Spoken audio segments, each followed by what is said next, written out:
Alright guys, so we're back for another Dokkan battle video where we're going to be taking a look at the hardest hitting teams. Lalagami over on the Dokkan subreddit has compiled a nice list of what, kind of the order of the hardest hitting teams in Dokkan is. Now this is a bit old, this is 15 days ago, 2 weeks. The only top tier unit that has sort of come out or been added to the game really is Tech Beerus, his Extreme Z Awakening, which might actually affect a couple of the teams. When we look at the team that might be affected by that, I will mention it while we're going through. But of course, shout outs to Lalagami for making the post, and all the cats over in the Dokkan subreddit. So let's go ahead and start out.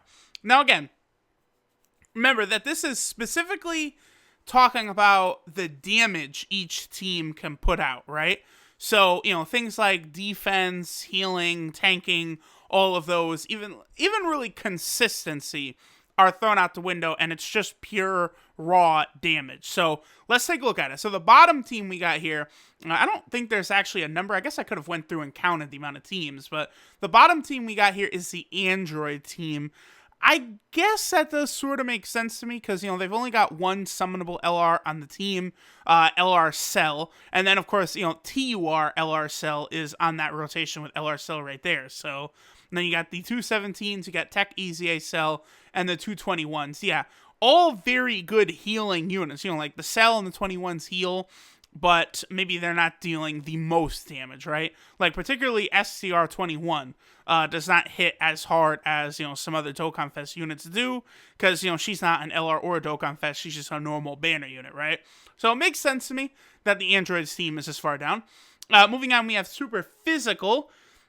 Now, I don't know for sure what team like what the leader is. Like, for sure we're bringing a friend LR Bardock, and I presume LR Bardock is the leader, but you can kind of run shenanigans where you could run like the LR Super Gogeta as the leader, and that would give you the 170% buff for them, but not for several of the other units here. They could still get the 90% that Gogeta gives as a secondary ability, but Bardock does give 100%. Plus the extra key is really nice considering we've got 4 summonable LRs on the team. So yeah, it's probably a double Bardock lead. Bardock probably the worst summonable LR, but that doesn't discredit the amount of damage he can put out. It makes sense to me that this would sort of be the layout of the Super Physical hardest hitting team. Moving up, we have Super Int, double Gogeta. We have LR Vegito, LR Gohan, UI Goku, Planet Namek Gohan, and then Super Saiyan 3 Bardock. Yeah, nothing crazy there, not surprising. We have the Shadow Dragon team. I guess it's interesting to see that Sin Shenron does still make the main rotation, but he just shares so much attack links with Omega that he drastically raises the attack power of Omega. And then we have the EZA Physical Kid Buu on there. That 50% attack buff, like if you have the rotation of Physical Omega, Sin, and then Physical Kid Buu, Omega is going to be putting out a redonkulous level of power. So I do understand why he's there. Then, of course, you got Ultra Full Power Super Saiyan 4 Goku, Super Saiyan 4 Gogeta, Super Saiyan 4 Vegeta. So Shadow Dragon team still pretty damn good. They need, here's the thing.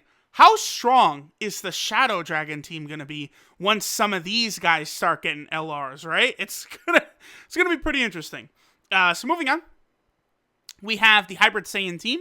Now this is, again, where a lot of people aren't going to sort of like this. We're looking at the Weirus, who does not fit into the category leader skill at all, but he raises LR Gohan's damage so much because he's a double orb changer. Again, I never particularly liked that build for the team. Weirus does tend to get beat up pretty badly. You do have the 2 Ultimate Gohans, though, which at least would give Weirus a 50% defensive buff, which is better than nothing. Hybrid Saiyans definitely, I feel, needs some sort of upgrade, though. This team just feels, it's just so old. All of these units are all over a year old at this point, right? Yeah, all of them are. So the Hybrid Saiyan team definitely going to need some fresh blood for there soon.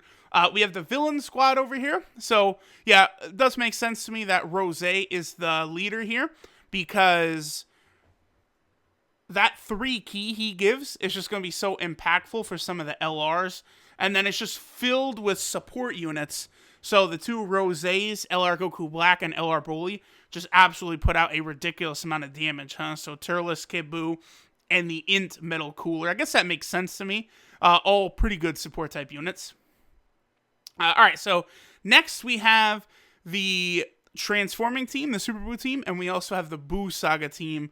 So Buu Saga team has the 2 World Tournament Reward Gohans plus Physical Kid Buu. Yeah, Physical Kid Buu, his EZA made him so good. We'll see him on quite a few teams here.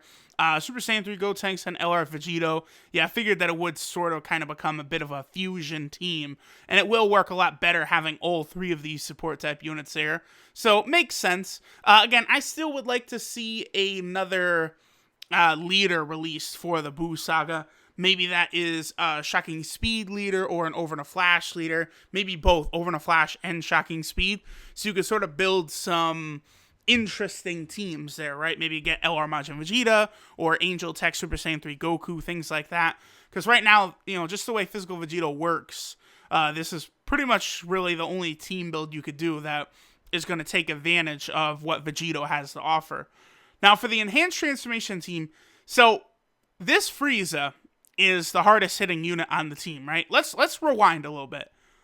Summonable LR, Summonable LR, Summonable LR, Dokkan Fest exclusive, Summonable LR, Dokkan Fest exclusive, normal banner unit. This is why I want to highlight this Frieza. And of course, all those were the hardest hitting units on the team. So, as we go through this list, it's just going to be Summonable LRs and Dokkan Fest are the hardest hitters. But this Frieza is so ridiculously good for just a normal banner unit. He has a 80% attack buff, and when he gets hit, he gets an additional 100% for that turn, which allows him to hit ridiculously hard. He can easily get over a 3 million attack stat on the right team. He's a very strong unit. When they released him originally, he only had the Planet Namek Saga category, but obviously now we've had the AGL Metal Cooler team and the SCR Super Buu team, which have allowed him to sort of blossom into his own as a really strong unit. Looking at the team build, yeah, he does link up quite well with Cooler. Physical Full Power Frieza after his EZA is very hard hitting. Angel Golden Frieza, yeah, the 2 Super Buus, they're very meh until they transform, and then Physical Kid Buu is just so powerful. So interesting how it does take on such a, you know, Frieza-oriented kind of team build there. And LR Cell, not even on the team. Very interesting. Alright, so moving on. We have Realm of Gods and Revived Warriors. Now, Realm of Gods, it is a bit disappointing, but AGL West Supreme Kai did knock Evolution Blue Vegeta off of the optimal Realm of Gods team. And I'm going to tell y'all right now, the Realm of Gods team is probably going to look a lot different in about a month's time. There's going to be some new stuff coming that's going to be very, very interesting to see. But right now, it's pretty much the build we would expect to see with Tech Vegito Blue. We got the LR Goku Black rotation, God Topo, as well as AGL West Kai. The Revived Warrior team is actually pretty interesting. So you have the LR Bojack rotation. Of course, that's ridiculously strong. LR Broly plus Physical Super Saiyan Bardock, who links up pretty well with Broly. And then he also is a support type unit. So it makes it easier to run LR Majin Vegeta as a floater. He, of course, will have Shattering the Limit with the LR Bojack rotation. And then, you know, Bardock is a support type unit, so he'll give Majin Vegeta a little key right there, too. So that works out good. I see the team build for the Revived Warrior team. I think that would work pretty good. That actually would work pretty good. Alright, so moving on. We have the Future team, and we have the Frieza Clan team. Again, notice how, as we're moving up, still all just summonable LRs and Dokkan Fest, and then there we have that Frieza again. So, here's the Future team. Both Future Gohans are floaters, because, again, Future Gohan's not really that impressive of a unit. This Imp Blue Vegeta, because he's on the category, but the AGL Blue Vegeta is not. We got LR Vegito Blue and Trunks as a rotation, and the LR Goku Black as a rotation as well. Now, here's the thing. Don't forget that there is the Transforming Goku Black coming very soon. chances are he'll probably make a lot of these teams as well. The future team, Realm of Gods team, he's probably going to slip on many of these teams. So things are going to be a lot different once he actually arrives. Oh, he probably would make the villain team as well over that metal cooler. I'd say the chances are very high. So that'll be interesting to see. Of course, Tech Vegito Blue, not on the future team because he only has Over in a Flash, which no other unit on the future category has. So that's why LR Vegito Blue is in there instead. And then here we have the new Frieza clan team. This is the most recent, really new team on JP. Pretty strong.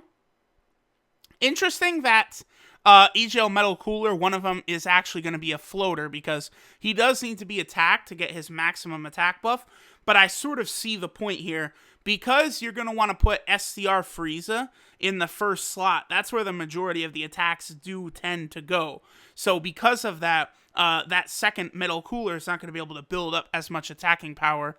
So that's why he's kind of as a floater. I do get that. That does make sense to me. All right, continuing on. We have the Movie Boss team and we have the Pure Saiyan team. Oh boy, notice the gigantic jump we're about to take after the Pure Saiyan team here. So, Movie Boss team, one of my favorites in the game. Okay, here's the thing. The Realm of Gods team, I don't know if the Beerus rotation would crack it. Maybe. But the Movie Boss team, I feel as though the Beerus rotation, would it replace Broly? See, because here's the thing. The Broly, like, they're both super attacking twice. I don't know. It has to be close, because the fact that Tech Beerus has that consistent 3.5 million attack stat on the Movie Boss team every single turn, like, that's significant. Like, the TUR Broly does not do that much damage. He does good, but he doesn't do that much damage. And then you have LR, like that's the thing. Tech Beerus destroys TUR Broly. And then I feel like LR Beerus is able to outdamage LR Broly as well. But of course, he has to have the right key for it, right? That's the one issue, is LR Beerus, like, having enough key to do his 18 key super. Because once LR Beerus has his full passive active and he gets that 18 key super off, he's, I think, doing more damage than LR Broly a lot. But it's just a matter of getting there. So that would be very interesting to see if the Beerus rotation does crack it. Pure Saiyan. Okay, so I like this build. I don't particularly like using LR Super Saiyan 3 Goku too much on the Pure Saiyan team, though, because you're going to have a rotation likely where you have a blue Vegeta and you have these two. Like, blue Vegeta doesn't link up at all in any way with either of these two outside of, like, the Super Saiyan link. So there's no key he's going to share with them, which makes it difficult for LR Super Saiyan 3 Goku to get his 18 key super, thus dragging down the damage for the whole team by a lot. So, but I do see, like, Super Saiyan 3 Bardock is perfect there. Turles, of course, is perfect there. And then Blue Vegeta plus Broly is a very powerful rotation. So, Pure Saiyan, pretty high, considering they only have the 130% attack buff as well. Alright, so now we're really starting to move on to the strongest teams in the game. We got Fusions here. Again, just like the Hybrid Saiyan team, the Fusion team doesn't have a lot of very recent units. The most recent unit on here is LR Gogeta, who is about to become a year old for JP, which is interesting. Then, of course, you got like Super Saiyan 3 Gotenks and Gogeta and stuff. Just like the Realm of Gods team, the Fusion team is about to get a massive buff, by the way. So we'll see what happens. But the Fusion team, I think, is likely to be very formidable after the movie characters come out. Let's just say that. And then I noticed that LR Trunks is on there from LR Gogeta's leader skill. Yeah, because the Fusion team is sort of missing one extra unit. But again, that might be sort of fixed later on. And then we have Super Tech. Interesting that this Baba Shop Krillin actually makes the team. He has a pretty good support type unit, so I guess that does make sense. You got Super Saiyan 3 Goku LR, you got LR Goku and Frieza, which is the best unit in the game, in my opinion, and that's why Super Tech is just disgusting. You have that Tech TN right there, lowers their attack, LR Goku and Frieza attack, and it's over. So yeah, Super Tech, ridiculously strong. Now we have the Universal Survival Arc team, and we also have the Patara team. So Universal Survival Arc team, of course, one of the best teams in the game because they all have that Tournament of Power link, so it's so easy for them to link up and get consistent super attacks off left and right. Very, very powerful. Plus 17 is able to lower the enemy's attack, so LR Goku and Frieza can get their maximum power. Very nice. The Potara team, which people love, like the actual hardest hitting Potara team, as you guys can see, is a lot different from the team build that everyone runs, because you bring Int Gogeta and Super Saiyan 3 Bardock on the team as part of LR Vegito's leader skill, and then you run both of them as floaters alongside SCR Rose Goku Black. I know a lot of people aren't going to like this build, but this is a build to maximize the damaging potential of Tech Vegito Blue, as well as physical Super Vegito. That's the way it's built like this. Now, the Potara team, okay, the Goku Black card, he'll definitely probably be on the Potara team, so that'll be very interesting. The new Int transforming Goku Black, we'll see if he might make the team or not. It's possible. And then we're very close to the top now. We have the Rainbow Hero team. Oh, double Tech Vegito, I guess that makes sense. And then filled with a bunch of Super Saiyan 3 teams, or a bunch of Super Saiyan 3 units. Interesting that it's the AGL Super Saiyan 3 Goku and not the LR Super Saiyan 3 Goku, though.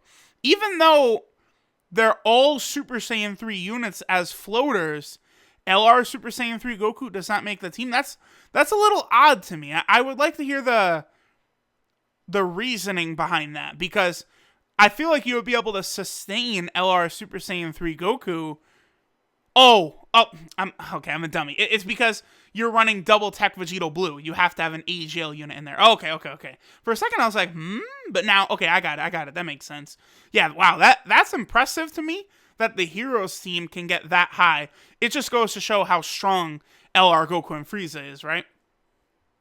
Super Saiyan 3 category team, this is where LR Super Saiyan 3 Goku really shines, because it's very easy getting his 18-key super on here.